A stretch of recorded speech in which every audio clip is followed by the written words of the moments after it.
Bill Jelen is Mr. Excel. Mr. Excel has reached 121,000 subscribers and over 16 million channel views. As you know, this is the Video Creator Podcast, where we talk about all the ways you can succeed in the Wild West of YouTube. I'm your host, Grant, and I have the pleasure of speaking with a man who has been owning his niche since 1998. This man is a veteran. Mr. Excel is the ultimate expert on spreadsheets and has been helping the world with his knowledge for quite a while. However, Bill's YouTube channel is only the beginning. He also runs MrExcel.com, where there is a thriving forum where any of your questions about Microsoft Excel can be answered. There's a community, there's cool things you can buy, it's a cool website. You should definitely check it out, MrExcel.com. I'm excited to speak with Mr. Excel today and uncover how to make a business out of expertise you already have.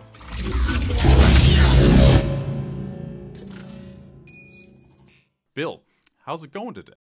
Great, Grant. It's great to be here. Thanks for inviting me on. Right on. So, okay, you have been active since I think it was November 18th, 1998. Is that correct? That's correct. That's right.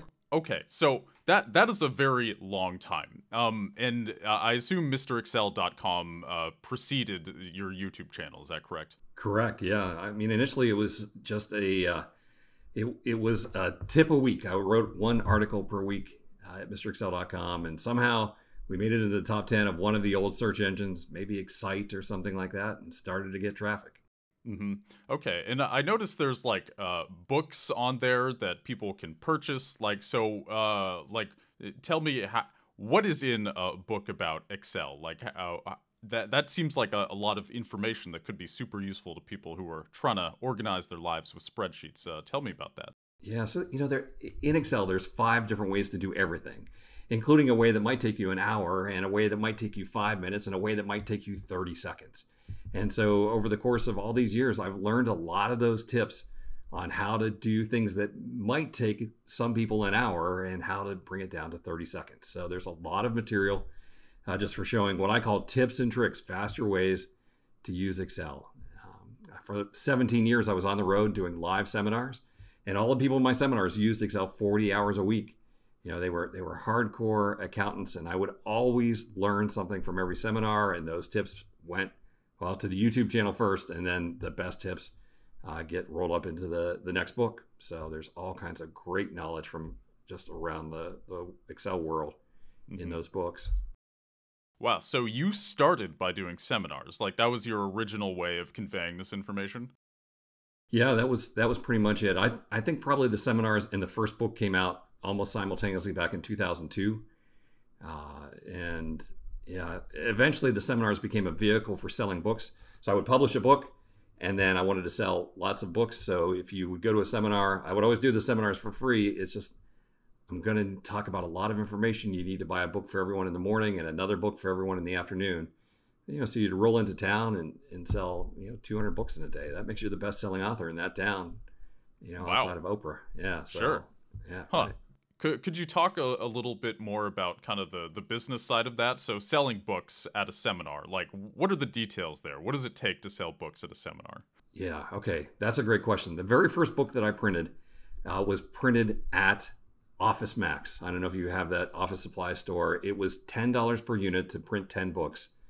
And I would sell the books for $20, so I was doubling my money. And then eventually, I found a company that would print 100 books for $4 per unit.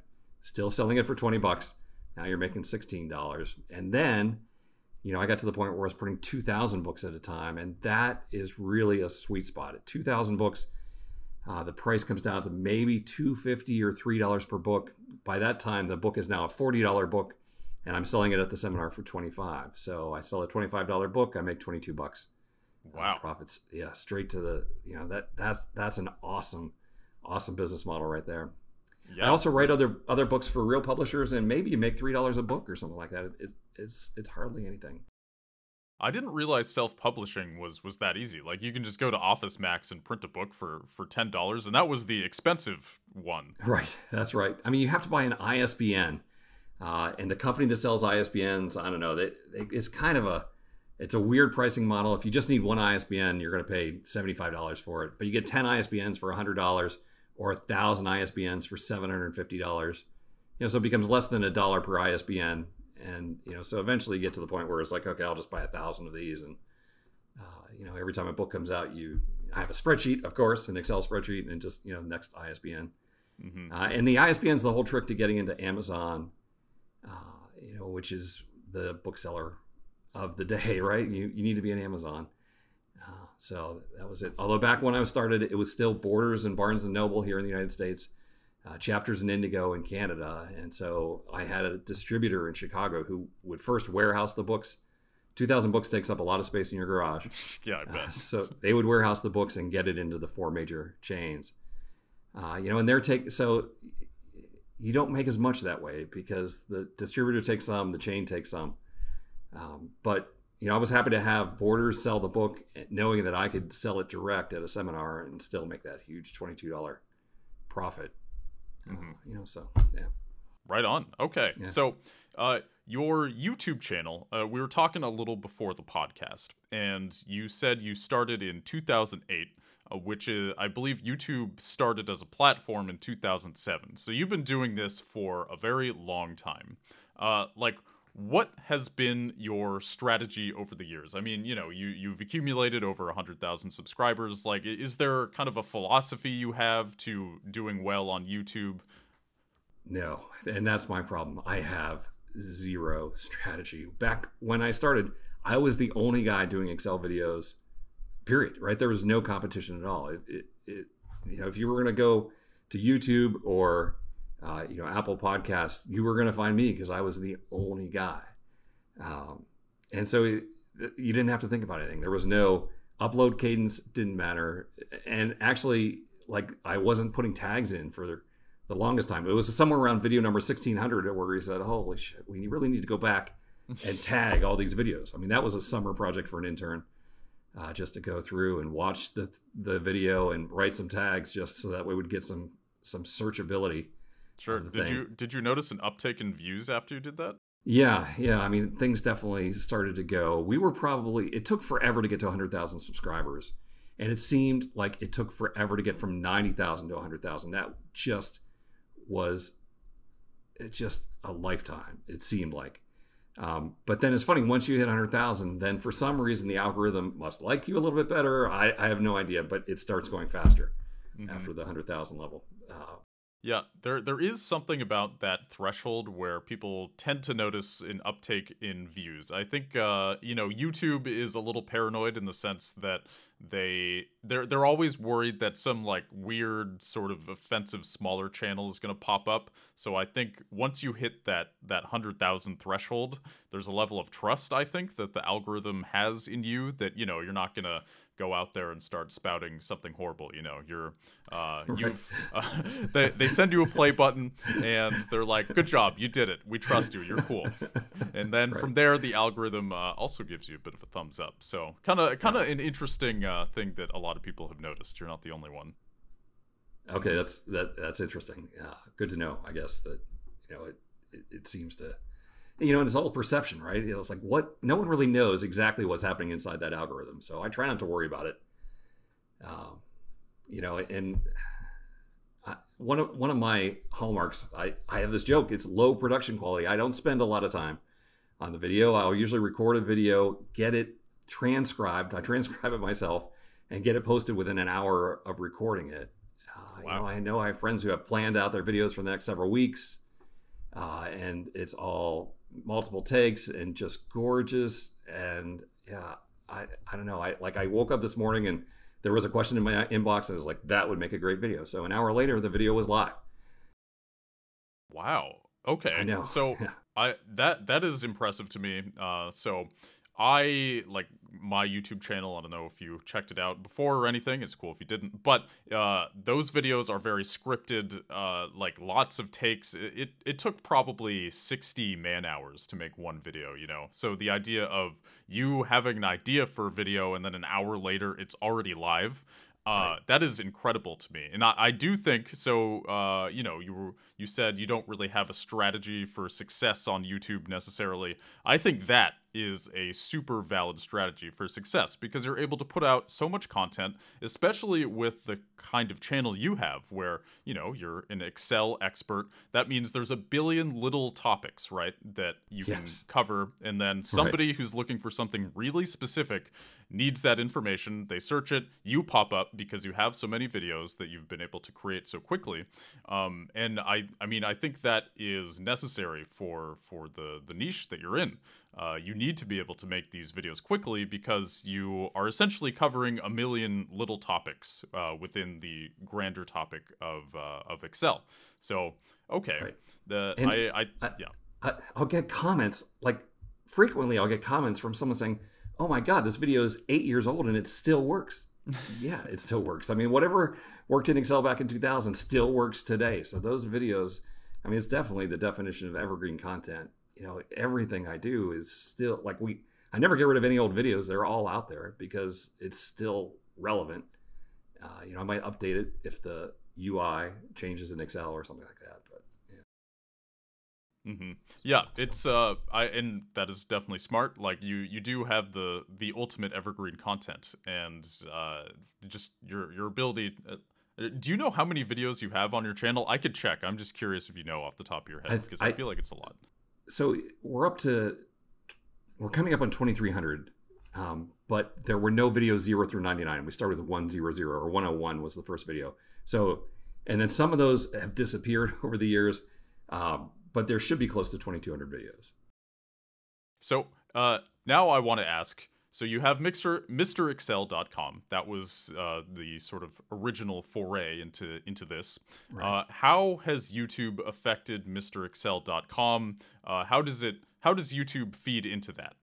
Right. So to me, it's all a huge symbiotic relationship in that if you ask me what I do, I sell books. That's what I'm trying to do. And so at the beginning of every video, there's a picture of the latest book. At the end of every video, a card showing, hey, check out my book. Here's the I in the top right hand corner to get to more information about that. And you're just trying to sit, the analogy is you're trying to sit by on the stream of a river and hope that 1 out of every 100 fish jump in your boat. That's the goal, right? And you get enough views at YouTube that if 1 out of every 100 people give you the $20 to buy the book, that's enough. It's funny, the ad revenue from YouTube is mixed in with the ad revenue from my website, and I don't have a good handle on which is which. I'm sure I could go figure it out. But it's the website traffic that's getting more ad revenue than the YouTube. So to me, the whole purpose of the YouTube channel is just to sell books. And strangely enough, it also helps me to organize the next book. Like every good idea that I get that I haven't seen before becomes a video on YouTube. And then once a year when it's time to update the book, I literally go back through the last 100 YouTube videos. And it becomes a reminder of all the new stuff that I've discovered over the last year, and the best of those go into the book.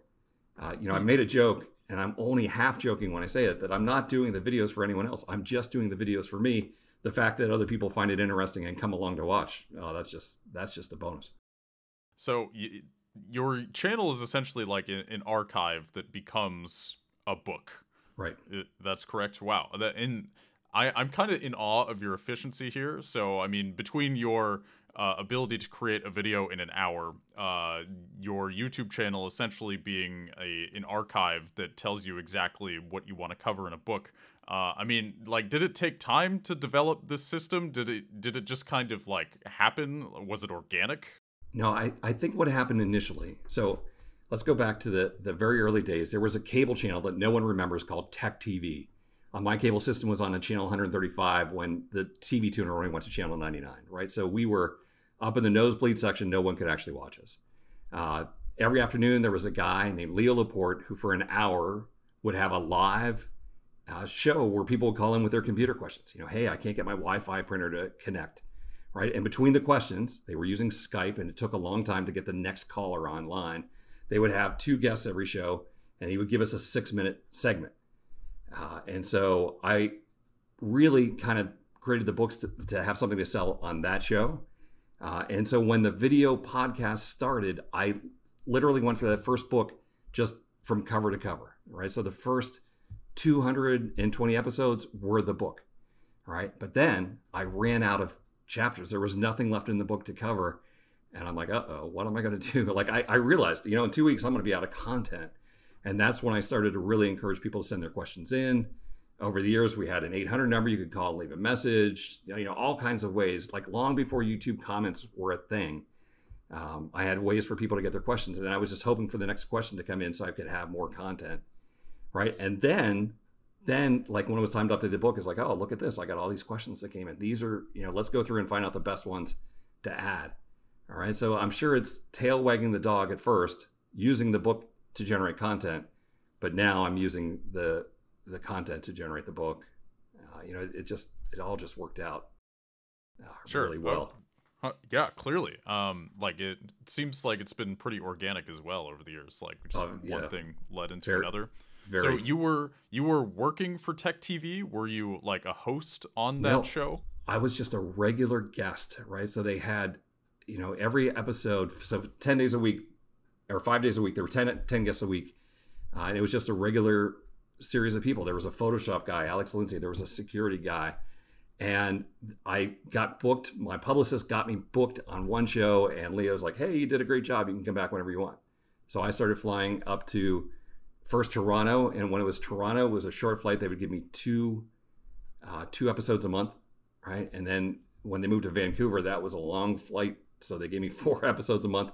And it was just, you get 6 minutes on TV. And at the end, Leo holds your book up, right? They didn't pay me anything. It was just a trade of, let me be on the show and you promote my books. But I had, I think, a total of 86 episodes until the show was canceled. I think Tech TV was sold off to somebody else. I don't remember the exact details, but it eventually all went off. And then Leo Laporte, of course, formed the Twit network and started, podcasting from his studio out there in California. So it sounds like Tech TV was a pretty big break for you. Was that kind of your first feeling of, oh, wow, I can really do this? Like, this is really working? Yeah, Tech TV definitely made it possible to sell a lot more books, especially, you could go to the distributor and say, hey, I have a couple of appearances on Tech TV, and the bookstores, would buy a lot of books. I remember, like, especially up in Canada, Chapters and Indigo all were carrying, like 2 or 3 of my books, which is great because just for them to stock up, let's do Barnes & Noble here in the US with 450 stores, you get 3 books in every store. That's 1,500 books in one day. That's a great day. Totally. That works out. Yeah.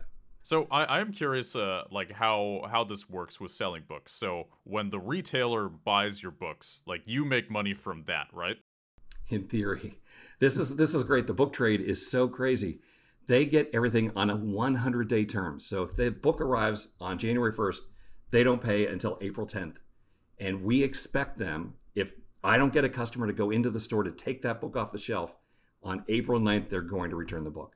So it's almost like they're renting. Like they buy the book, and it's my job to get someone to go into that bookstore and get that book so they can't return it, right? And the distributor won't pay me until those 100 days go by and the book didn't get returned. So it's all about, the bookstore provides a chance for someone to walk into the bricks and mortar, but it's up to me to make sure someone walks into that bricks and mortar and takes the book off the shelf. Interesting. Huh. Yeah. Okay. So we've got a little background on kind of how you got started in this interesting journey. So can you go into a little more detail about, for let's say there's somebody out there, they're listening to this podcast because they also want to sell their own books. They want to have their own YouTube channel. How did you go from, I assume you had a 9-to-5 at some point, and then you were able to kind of transition out of that. How was that transition process for you? Okay, so the initial deal, long before I started selling the $20 book, was I would do custom work. I would do consulting, essentially, for people that had a long Excel process. I would make that process faster using VBA macros and things like that. So initially, I was trading time for money. And, our smallest gig was probably $750. And it's hard to get someone to give you $750. But for the first 18 months, that was the gig. And I had a 6-month, the company I had been working for was leaving town. I had been there 12 years. So they offered me a 6-month severance package. And I said, all right, nice. Here's what I'll do. I'll play Mr. Excel for 5 months and see what happens, right? And I was able to get enough consulting business to replace the old income. And then the worst part about working from home is you have no one to talk to, right? So I started joining the local chamber of commerce and the marketing club and this club and that club just to go to their breakfast so you could talk about last night's game, right? And I met a woman, a marketing expert who had started her own gig. And she says, you know, hey, I want to be able to say that I tripled someone's business. I said, well, hey, why don't you try and triple my business? So she looked at it and she said, oh my gosh, you have 10,000 people coming to the seminar or 10,000 people coming to your website and one of them gives you money. She said, your price point is too high. Instead of $750, you need a $20 product. People love you. If you had a $20 product, they would throw $20 at you in a heartbeat. And she was right. Like, we quintupled the consulting revenue in 12 months. So getting a book out there, like, first get the traffic, a little bit of traffic, not a lot of traffic, just get people coming back who like what you're writing or whatever, or like your videos, and then offer a book. It's like offering merch today in YouTube. And, you know, the great way to get started now is this Kindle direct publishing route. I'm just shocked how fast a book can be live on Kindle direct publishing. After you finish writing the book, you can be selling a book 1 week later on Amazon. And back, compared to the old school way of the book trade, I mean, I have to announce a book 12 months before it's out, which is just insane. Mm-hmm. You know, and printing 2,000 books, that's 2 pallets of books. Where are you going to store that? How are you going to ship it? And it was funny. Amazon started printing their own books in response to inventory shortages, right? So if they couldn't get the book, they didn't want to lose the sale. So they said, hey, we have this machine. We can print your book for you. We're just going to do it when we're out of stock. And I was shocked. Like, I'm paying, you know, $3 a book. They could print one book for $2.25. I'm like, how can you do that? Right? So there's a few books. There's a few books that I knew were tiny, specific books that wouldn't sell 2,000. And I just let Amazon print those. You know, it's a real book. It looks like a real book. It's a full color cover. They have an amazing print on demand system there at Amazon. So that Kindle direct publishing, they'll get an order, they'll print the book, it'll ship that day. Your viewer has no idea that you didn't print 2,000 copies of this book. It all just, technology in the last 22 years is just amazing. What can happen with books? And again, people love books. They'll happily give you $20 for a book. Oh, and I don't want to say this one out loud, but people don't read books anymore. They just want the book to be on the shelf. I've always said that I could print a book with 20 pages of text and then just 200 pages of lorem ipsum, you know, and no one would ever realize it, because no one reads books, but they love to have a book. And I think, like, especially with what you're putting out, it's useful to consult that, though, right? Like, yeah. You have a question, you can kind of look it up in the index or something, get an answer, and it can be nice. I do find that books are nice because I spend so much time in front of a screen that if I can just have something on paper, it's kind of relaxing or something. It's like I can finally not be staring into pixels. It feels nice to have a book. But that's absolutely true. It gets you away from the computer. Like, just sitting over in that chair, curled up with a book, to me, that's relaxing as opposed to here, I'm at work. So I definitely get that. And now remember, let's say a $2 book if you print enough of them. When you hand someone some swag, you give them a cup holder or something like that, yeah, it's going to get thrown away. But you give someone a book, I mean, that's a substantial thing. You autograph the book, you give them a book, you know, you've just given them something, right? So now you have essentially swag, awesome swag at $2 or $2.50 per price point that they're going to keep and put on their bookshelf and never forget about you. You know, I had some seminars where people are like, oh, we don't want to do the books. You know, we just come, we'll give you cash just to speak.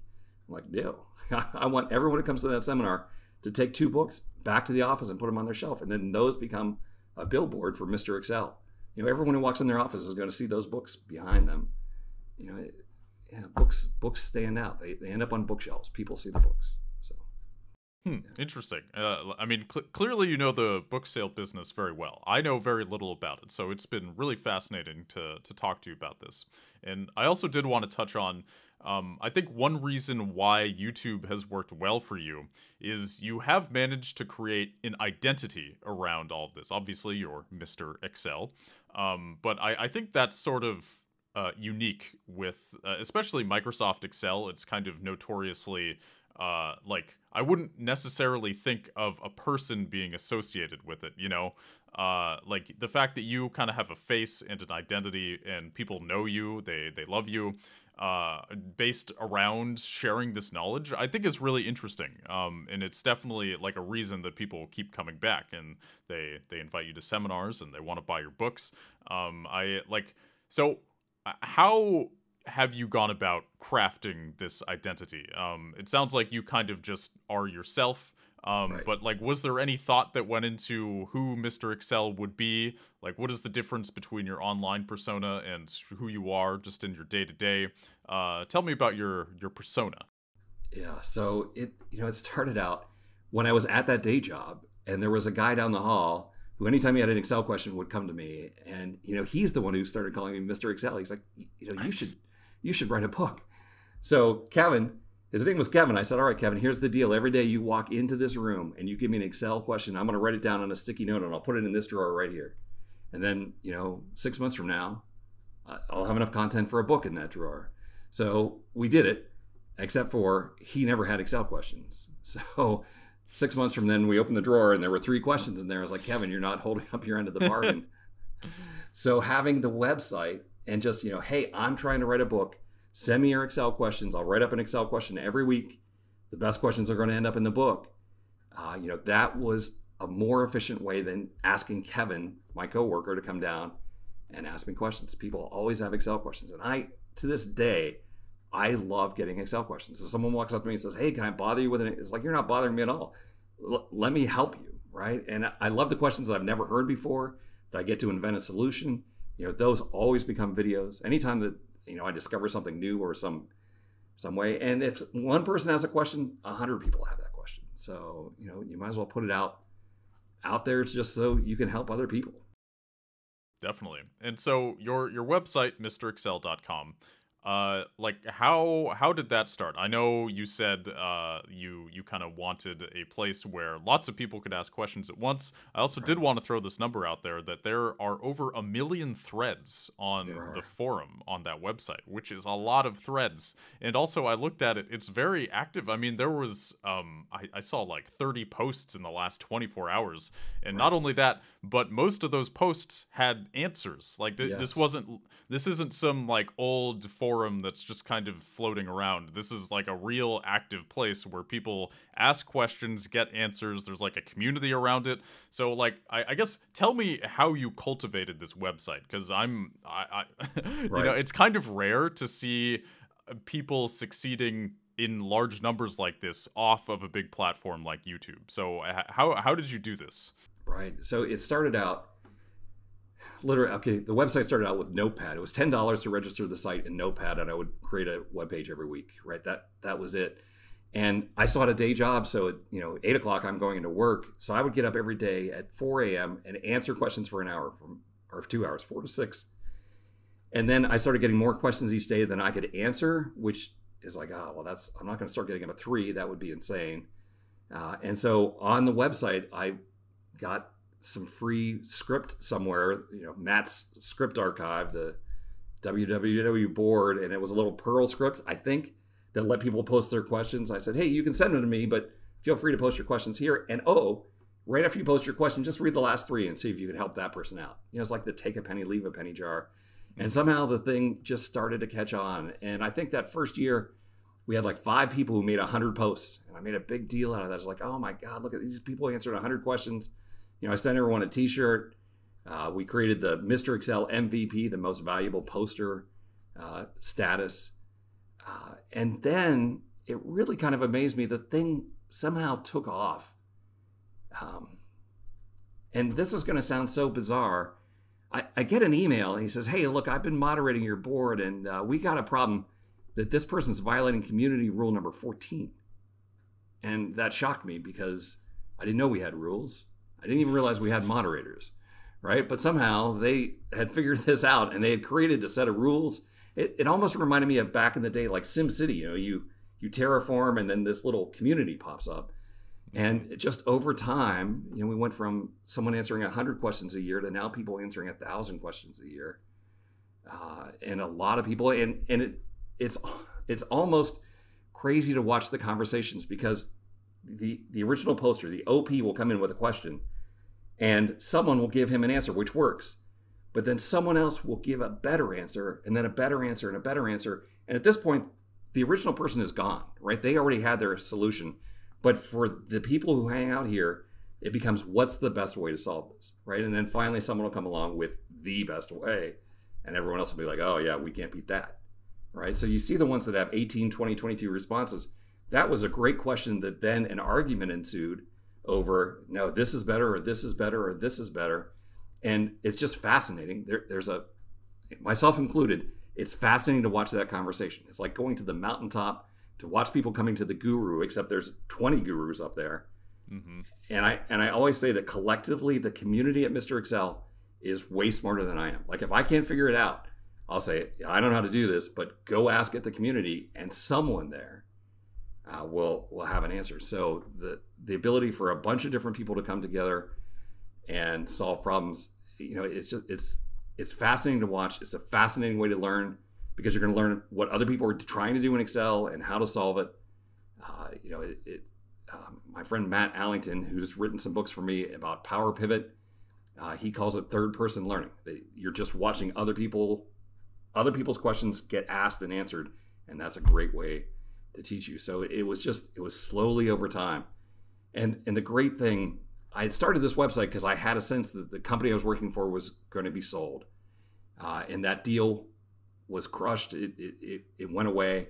And then about 2 years ensued, right? And in the course of that 2 years, the traffic was able to pick up to the point where there was enough traffic coming in that I could, make a go of it, offering consulting and then book sales, right? So luckily I had time. They say to build traffic, it either takes money or time. And luckily I had the time. I was still fully employed, and I could just let it grow slowly. I bought some AdWords initially, but eventually it's just all organic, which is great. And that definitely speaks to the self-cultivating nature of communities, so long as you have a topic that enough people are interested in. Right. So, like, for instance, with Excel, it's a pretty complex program. There's a lot of things that can go wrong. There's things that just a lot of questions and answers to be had regarding that. So for anybody listening who's wondering, like, well, is there any community I can start that could be lucrative? The answer is yes, and it usually, especially with your case, often the idea for these communities just kind of starts in your everyday life. So you had a guy down the hall who was always asking you questions about Excel. That is just a microcosm of a grander picture of like what is going on in society. I think a lot of times we sort of shoot ourselves in the foot by thinking that our problems or our experiences are super unique. Sometimes they are, but sometimes, there's thousands, millions of people all over the world who are kind of, they have the same questions and they have the same needs. And, if there's questions that you continue to get asked in your life, well, maybe, just maybe, there's a way to turn that into something bigger and to take these little interactions you're having to a larger scale. And I think that's fascinating how organic it has been for you. You said you bought some AdWords, but for the most part, it was all just organic traffic. People found you. Right. Yeah, that's it. And then Tech TV definitely helped. Along the way. Right. But that was several years in. Yeah. And then the seminars, you do one seminar in one city, and then the people from the next city over 100 miles away, the next year they invite you back. So it just kind of grew. And I remember back in the early days, I'm sitting here in front of a Microsoft Natural keyboard, one of these weird keyboards, for carpal tunnel. And my kids, this was all the way back in 1996, had beat on the keyboard and the space bar came off. And getting that space bar back on was just the hardest thing ever, right? There was a secret trick to it. And once I figured out the trick, I'm like, oh my gosh, someone else is going to have this keyboard and have it break. And so, like, even before Mr. Excel, on members.aol.com, I wrote up a little tutorial on how to fix the keyboard on your Microsoft Natural Keyboard. And I went back and checked a few years later with 4,000 views. So that's 4,000 other people whose kid had managed to break the space bar, right? And it's just like, oh, this took me 2 hours to figure out. Let me help you out. And today we automatically go to YouTube for that. And that answer, of course, would be on YouTube. But back in 1998, that was completely foreign to go to the web to try and find an answer on something like that. But every problem that you solve, other people are going to have the exact same problem. If there's something outside of Excel, I can count on going to YouTube and knowing that someone will be out there with a video, that's going to show you how to do it. That is the magic of YouTube. Right. And, think about that person who's having the problem. So I get a lot of people who come to my channel for one video and that's it. And that's fine with me. You need to get to the point quick, right? I used to have, be chatty and all that stuff. They're not there for you to be chatty. They're there to solve their problem. And so I've tried to even hey, welcome back to the Mr. Excel Netcast. I'm Bill Jelen. Half the time I don't even put that in because they just want to get to it, right? They just want to know how to solve the problem. Or I need to convince them that I know how to solve the problem. Keep watching. And, hopefully maybe they'll subscribe. Maybe they won't. Yeah, and there are a lot of annoying tutorials out there where people are trying to fill the air. They're trying to trick you almost. This is a video about how to install a drywall screw, but then they're kind of singing and dancing the whole time, and it's 10 minutes for a video that could be 1 minute. And I think you do a good job of getting to the point. Is really what you're saying, and that's huge. Especially now that YouTube has removed the dislike button, and it's kind of harder to notice off the cuff if a video is what it claims to be. I think you did a good job of keeping your videos evergreen that way, where even in the age of no dislike button, your stuff is still relevant. And props to you, sir. Props to you. Thanks. And so this is a question I like to ask people. How has being Mr. Excel affected your life? What is the before and after? What does that look like? Yeah, so before I was working 40 hours a week in a day job, getting dressed every day with pants and a shirt and maybe a tie, and being afraid on every Friday. They fired people every Friday. You see someone from HR coming with the boxes on Friday. It's just that constant fear. And there's no fear anymore. And I still own a pair of pants, but just right, one. Yeah. And I might have a tie somewhere, but that whole pressure of, going in and reporting to someone else and hoping that you're good enough that they don't fire you. That's just all gone.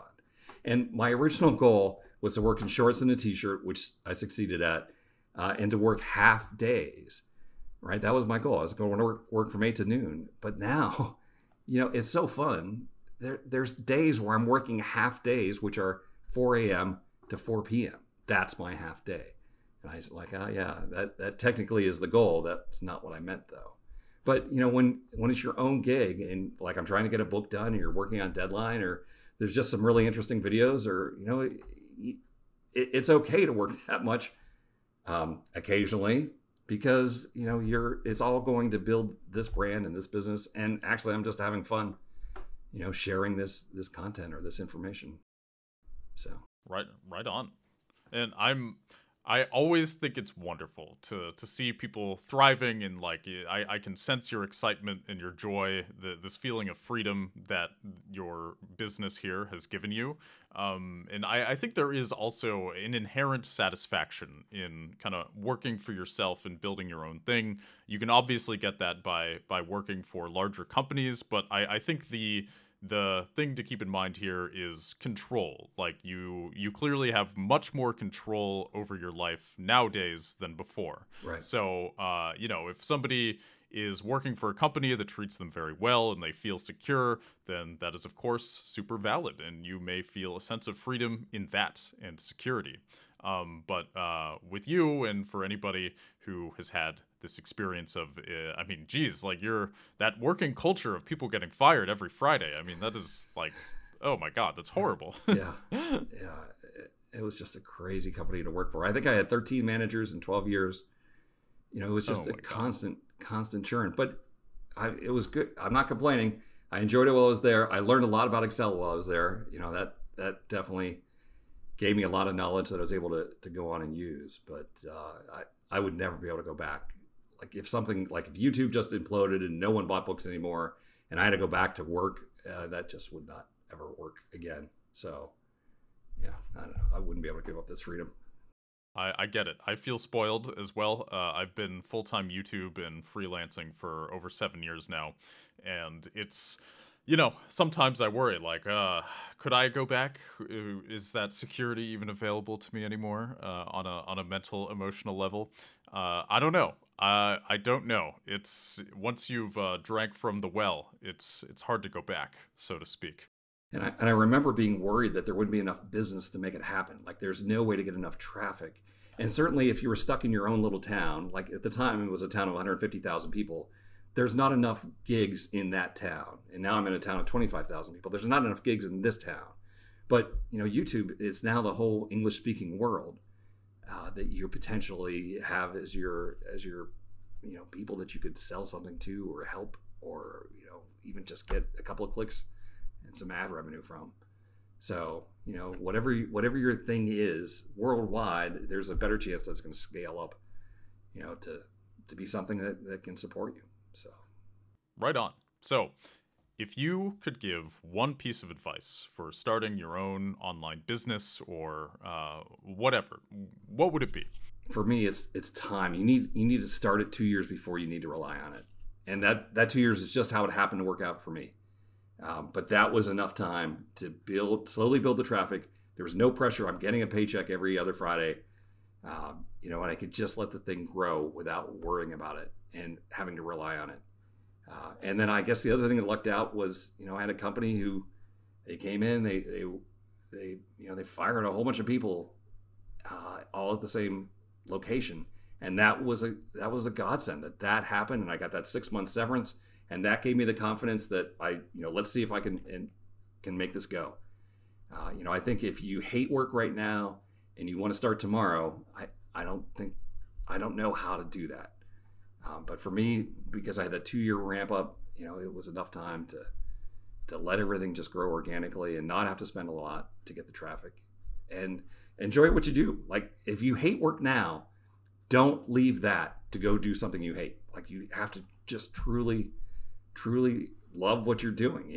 When I get a new Excel trick, it's like Christmas for me when something new comes out in Excel. And I know a lot of people, like at 2 houses ago, the neighbors are like, oh, what? They thought I was just unemployed. Like what? You help people with Excel? How can you make a living out of that? But I truly love, figuring out new ways to do things in Excel and showing someone else. Like if I found someone who said, oh, I just spent 4 hours this weekend, and I can teach them how to do that in 5 minutes, that frees them up to do other things that hopefully are more rewarding to them than spending 4 hours screwing around in Excel, just doing things the wrong way. So, Absolutely. Yeah. All right. Bill Jelen, Mr. Excel. It has been a pleasure talking to you. I'm in awe, and for real, you are owning your niche, and I think what you're doing is wonderful. Like you've really truly made a business out of something that you care about. You are succeeding and have been for many years. And I want to congratulate you on that, and thank you so much for being here today. Where can people find you? Pitch what you want to pitch. Be shameless. Yeah, so I guess we started at MrExcel.com, or at YouTube it's MrExcel.com without the dot. Or just go to let's just go to Google and ask Google an Excel question, and you have a 1 in 3 chance of ending up on one of my 1 million threads on the forum, right? So it's relatively easy to find me. Just go ask an Excel question, and you'll get to me, hopefully. Right on. Well, thank you so much. And for those listening, thanks for watching. And I will see you in the next one. Bye, everybody.